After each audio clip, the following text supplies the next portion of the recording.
For me, learning compassion has been one of the most difficult things in my life so far. And I think it's not personal. No, it's not personal. But Tom, you know me for a while, and you know that learning compassion has been a hard one for me, because learning what it even means to have real compassion, as you mentioned, this thing of unconditional, I must be compassionate. It's like, wait a minute, it's not that kind of an emotion that you want to have behind compassion. It's like we're trying to create compassion by ambition, but you cannot do that exactly in the same way you cannot create love by forcefulness. So it's only love can generate love, only compassion can generate compassion. Precisely. And that for me was and is still, and I think for a lot of us, is a very challenging part of the spiritual practice when you're suffering from something like anxiety, is because there is this pressure there of, okay, it's not working. Today, you're freaking out. And you're telling yourself to breathe, and you're telling yourself to be still, and it's not happening for me.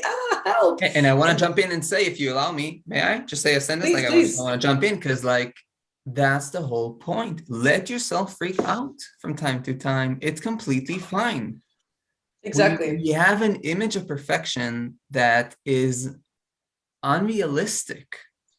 It's unrealistic.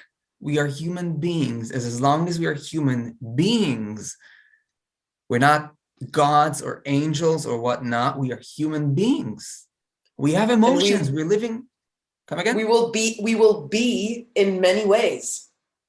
Exactly. We will be in many ways, and we will experience many, many different emotions, because as human beings, emotions are in so many ways the center of our experience. So we have to, it's not about, when we say to practice compassion or meditation, it's not to always be composed and like, I am compassionate. You know what I mean? It's like, yeah, but this is exactly, this is what so many of us think we need to do. And then we're beating ourselves up about it because we can't, because I am compassionate. No, I'm not, I'm freaking out. Yeah, because these are all the epic, descriptions of spirituality that don't hold true in real life. These are descriptions that are nice to coax a person into the path, because stories are a good way to kind of like lure you in. There's something there for you, but the reality of the path is a little different. And if you would allow me, I really want to share with our listeners a tiny paragraph that I shared with you just before we started. Yes, please. This is actually by like an incredible teacher that just passed away about 2 months ago. Thich Nhat Hanh, or as his students call him, Thai, just beautiful, beautiful, great teacher of our times in the Zen Buddhist tradition. So I have his books. I have his book here, right? The Heart of the Buddha's Teaching, and just a tiny paragraph. It's a sharing of Thai. So he says, I grew up in a time of war. There was destruction all around. Children, adults, values, a whole country. As a young person, I suffered a lot. Once the door of awareness has been opened, you cannot close it. The wounds of war in me are still not all healed. There are nights I lie awake and embrace my people, my country, and the whole planet with my mindful breathing. So that's just a sharing of Thich Nhat Hanh. And I'm just going to add a sentence, because he's saying, without suffering, you cannot grow. Without suffering, you cannot get the peace and joy you deserve. Right? So we're seeing here one of the greatest teachers of our time, and an exemplar, a role model of compassion. And I mean, just for anybody who doesn't know, I really, really recommend getting to know Thich Nhat Hanh. Is like this is an incredible embodiment of compassion and goodness, of a man who's seen atrocities beyond what we can imagine, most of us. And we can post something. We can post. I'll post a link. I'll post a link to a few videos for him in the comment section below. Yeah. Great idea. And I just wanted to say, because like, as I said, come as you are. if you have a day where you're not managing, you're just not managing, there's like there's a flooding, you're inundated by like emotions, you're just overwhelmed. The embrace is not to embrace as in like not letting this thing be. No, that's again, that kind of like complete, twisted perception of the embrace that we're talking about. We're talking about like, okay, today I'm going to fall back and let myself be a little bit wacky, a little bit out of control, because the stream is strong. And in the same way, I cannot swim against a stream when the river is really, really, the current is like, there are these torrents, I cannot, Yeah. I cannot. So It's like trying to, no, it's like trying to climb up. Yeah. Like trying to climb up a waterfall. Exactly. This is It's not going to work. No. And we want to be real. Real means real. We're not living in some idea. Real means I surrender. Yeah. I think that's very important for people to know, is that I had to learn this quite the hard way myself. Being someone who's also quite ambitious and has a bit of like a performance-oriented mind, and has always been, oh, I have to be good at this. It's like, it's not school. You're not getting graded on it. Calm down. Like, there's no one to impress here. No one's going to be impressed if you are so composed. And by all means, if the people around you who love you are overtly flustered by the fact that you are not composed, I think that poses a different question about those relationships, because there's a level of expectation there that has to do with perfection and with being composed all the time. And I think that that's very unrealistic as for us as human beings. So I had to learn a lot of this concept of like, stop swimming against the tide, stop resisting it. If you're feeling overwhelmed, I think this way of embracing this is also something that for me has a lot to do with this kind of the yin qualities of life. So the yin qualities referring to this kind of the feminine, the female, the divine feminine. So these qualities that are just of a gentle nature, a letting that well that feels contained, that's overwhelmed and contained, and it's about to overflow, just take the lid off and let it overflow. Just let it come out. And perhaps in that emptying of emotion, in that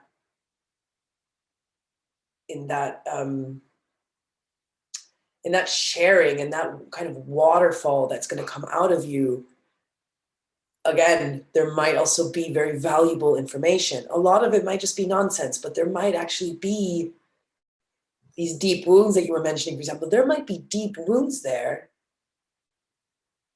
that you might not even reach until, I don't know, 10, 20 minutes after you've already been emptying the first layers of overwhelm, that might have to do with your day-to-day life. They might have to do with the mind. They might have to do with your relationships. But then there might be a different layer if you just allowed yourself to embrace that state and let it flow out. I think there are really deep truths that are hiding within our psyche, within our mental state, that have to do with this, that allow for a possibility of healing to occur, because this pain is being witnessed. It's being held. It's not being put inside a box to be sitting there pretty and pretend as if it doesn't exist, because that is counterintuitive to the practice of meditation. Saying all that is as is. So my question here is, Tom, if so many of the teachings and so many of the ancient teachings, especially Buddhist teachings, for example, are clear on this embrace, on this compassion, on this acceptance, why do you think it is that so many teachers and so many students are being taught that they are to strive for this level of perfection? Where do you think that comes from? Just adjust the light here, sorry. Just for, Go for it. we're recording while the the light outside is changing. So that's a good question, and I will just kind of take a step back and say that I don't have enough experience in traditions and so on, and like so I'm going to share my experience. Okay. I think that especially in the West, but I'm saying this carefully because I haven't been to the East in order to, confirm what I'm saying fully. It's just like from my 20 years of experience on the path, meeting people from many different cultures and countries and, learning my own interior, which is impersonal, I come to see certain things, and definitely having read many books and met teachers, I think that in the West, there's a tradition of kind of freedom or tradition-free teachings. So, and there is some advantage to that in the sense that there's a kind of freedom, a freedom of language. You let you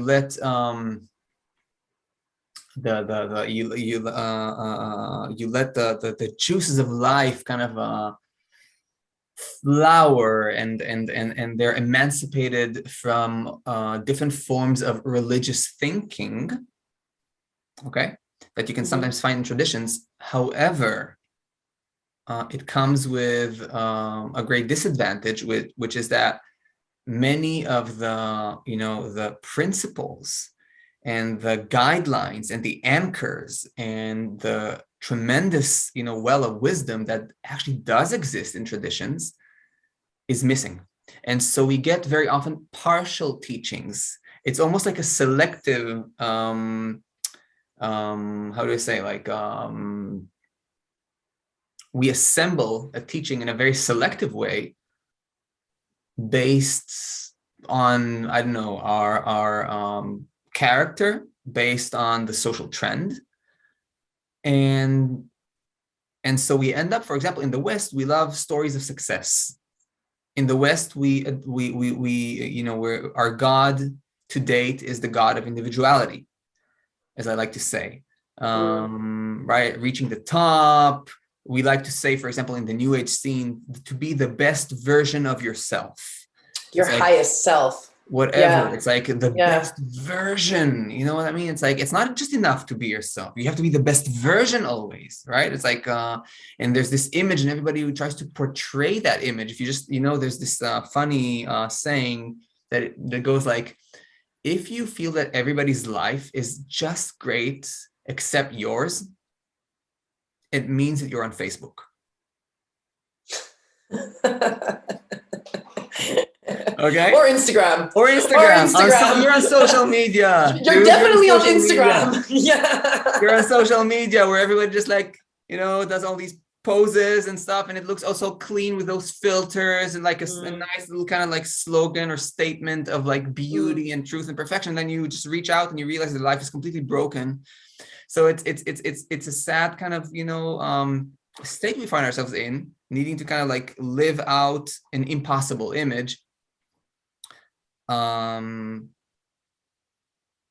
forgot my line of thought. Where did I start?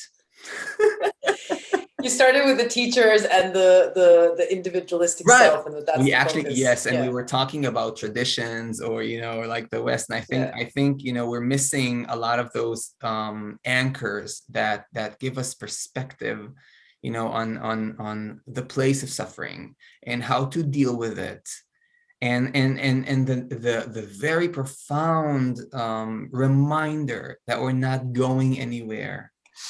And again, in the West, we have a great ambition to reach somewhere.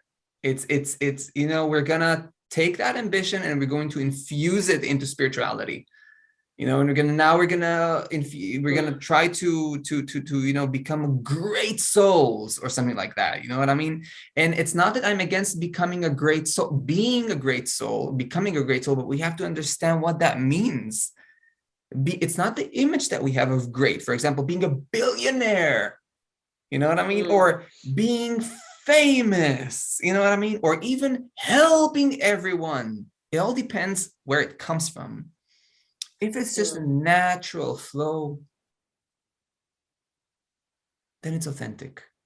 If you just realize that you're a nothing special, And life is just moving you, just as it moves a river, the falling leaves from a tree, the sunrise and the sunset, and you're just like another phenomenon of nature, and that phenomenon happens to be helping people, then it's authentic. That's the way things expand and grow naturally. So, I don't want to kind of like also push our time too much on this matter. Do you feel that there's anything we kind of want to say, like before we wrap this up, or is anything like missing, or No, I really like what you said about this also just this identified way of being of. I think a lot of us struggle, particularly with this idea of having to be the best version of yourself. I've had this conversation many times before with family and friends who do not follow any kind of spiritual path. And this is particularly something that they've pointed out to me as something that is rather troublesome and counterproductive to what it is you're actually aspiring within a spiritual practice, which is actually acceptance of being. And when you are holding yourself to the standard of, okay, I need to do this practice now because I need to reach my highest potential. I need to be the best version of myself. Even the concept of the higher self, I think that's a great topic. I'd love to get into that in a different episode because I've been investigating the topic of spiritual materialism, and it's very interesting to me, this whole topic of materializing yourself and having these parameters of aspiration that you need to reach in order to have a way to measure where you are in your practice. And I think that in and of itself is so harmful. It puts such an amount of pressure on us that I think if you are already struggling with anxiety, for example, or you're already struggling with depression, that's bound to put you in a worse state. It's because it's just increasing probably a lot of issues and a lot of root issues that are already there, which is this feeling of, oh, I'm not my best self. There's something wrong with my brain.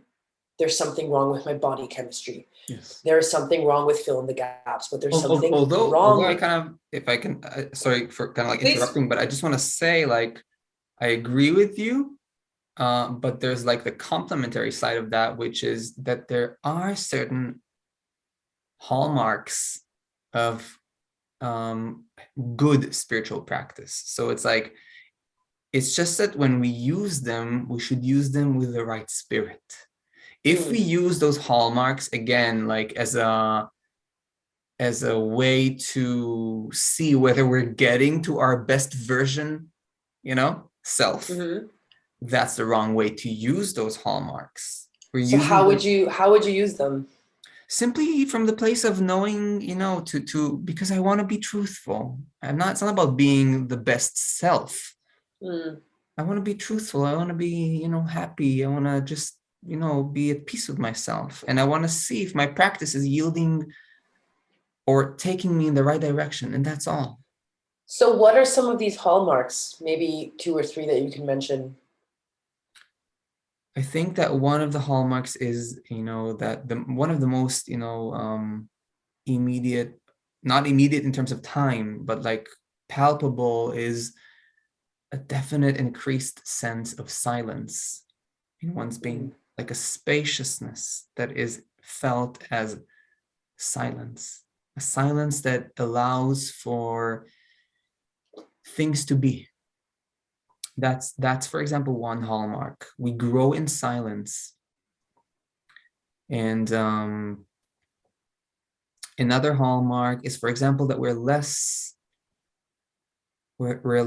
reactive.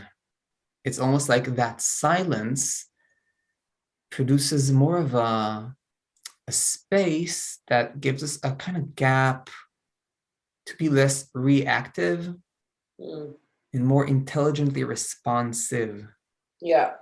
And so really, these are just like 2, for example, just 2 hallmarks Yeah. This is not like anything grandiose. It's not about having like a golden aura and having some kind of siddhis or spiritual powers, right? Manifesting this or that. It's just very, very simple things that help us to feel like, oh, I'm progressing. And just to kind of like add on that, one last point is to the fact that I'm growing in silence.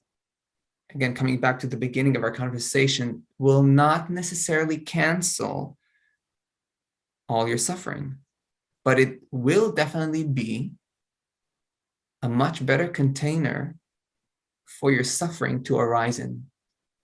Oh, I think we can, yes, I think we can all agree on that. That's beautifully said, Tom. Thank you.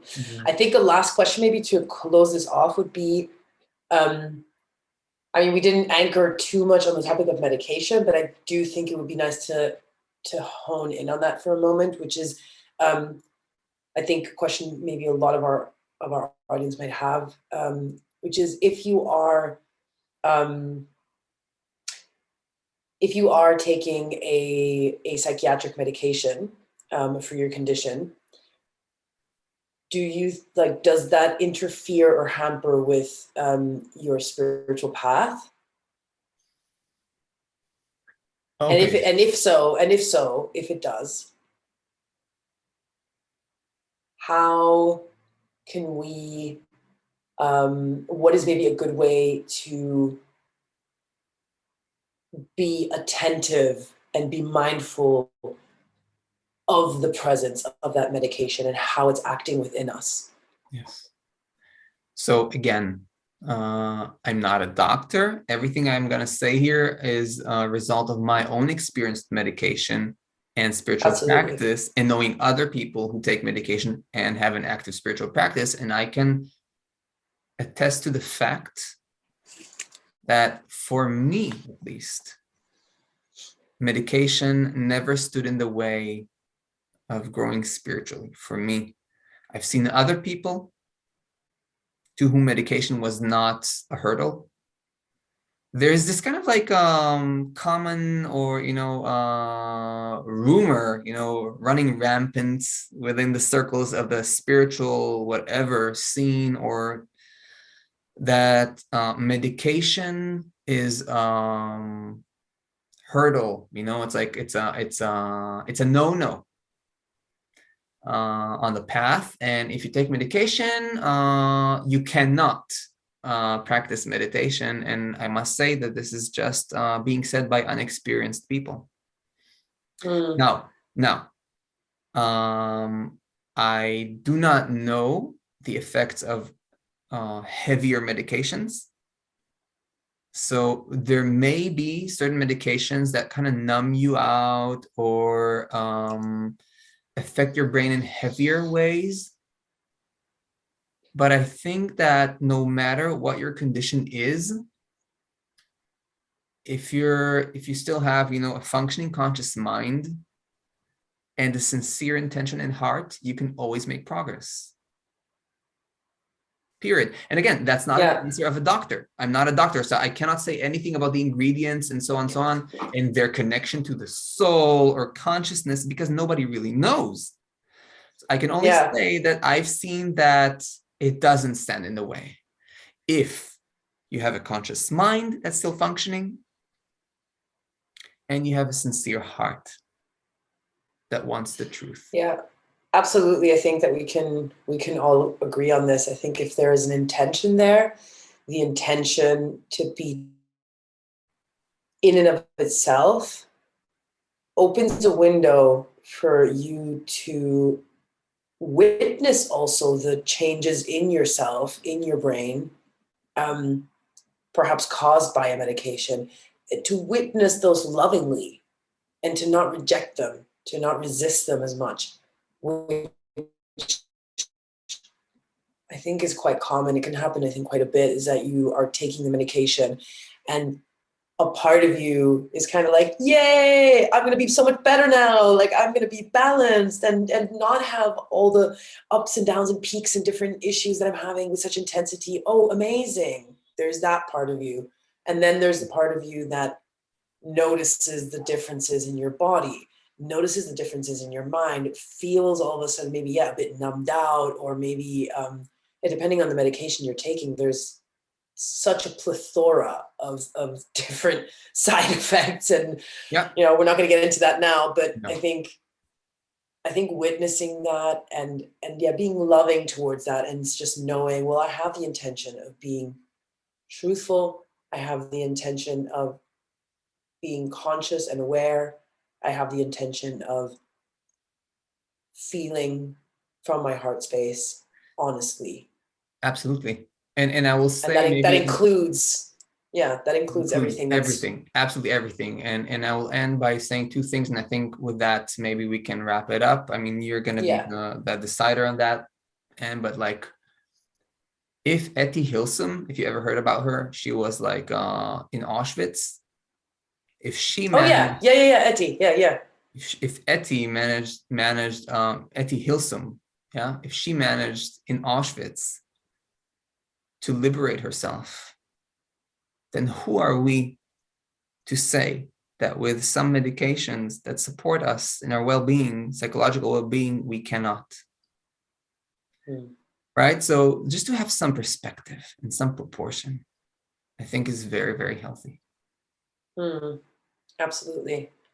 And to just keep this kindness, this compassion, this gentleness with ourselves on the path, and to not hold ourselves to unrealistic standards, and to know that we are all ultimately exactly where we need to be. And there is no goal of a place to reach. I spoke recently, that'll be my real last sentence. I spoke recently with two Buddhist teachers, experienced Buddhist teachers. And when I shared with them, the fact of using medication while already being in certain progressive stage of awakening and teaching on the path, they didn't even like blink an eye or anything. It was like, okay, so yeah, it's very normal. It's really known in the Buddhist traditions. It happens a lot. Like many teachers suffer. It's normal. It's part of the path. It was like, wow, okay, thank you. It's like incredible. You know what I mean? And just as a confirmation for all of us. It's great. It's great to know that. Yeah, perhaps we can do another episode at some point on the implications of a teacher, what it means for a teacher specifically to share and to be open about maybe an intake of medication. I think that might be an interesting topic to explore at some point as well. Well, we could go on forever, Tom. As you know, this is such a vast topic, and I think we can definitely do another episode on this with a different focus. But I really, really enjoyed talking to you about this. I hope our audience did too. To all of you. And let's see what are the reactions. I mean, let's see what are the reactions and comments. Maybe people are going to write us and ask for specific, topics to be, talked about, or who knows? I mean, absolutely. To all of the ladies and gentlemen and everything in between, everyone in between out there, definitely do let us know. Have you experienced or are you experiencing mental health issues? If so, what do you have a spiritual practice and or following a spiritual path of some sort? And if so, what has been your experience? What have you struggled with? What have you perhaps learned? What was something that was helpful for you, something that was not? If you want to share a story or anything else, or ask us a question, or propose a topic for debate in the next episodes, please by all means feel free to do so at our social media. You can find us on Instagram, Bridges to the Soul. You can find us on Spotify as well, Bridges to the Soul, YouTube, Facebook, you name it. Soon more channels coming, probably. You can shoot us an email to myself or Tom, and by all means, please feel free to comment and give us feedback on this episode and this topic. We're happy to hear from you. Absolutely. And on that note, Tom, thank you so much. As always, an absolute pleasure. Same here. For your wisdom. And your amazing questions. Thank you. Looking forward very much to the next episode already. Me too, my dear. Me too. And thank you for all the listeners. Yes, to all the listeners for tuning in. Thank you guys. And catch you next time. Bye.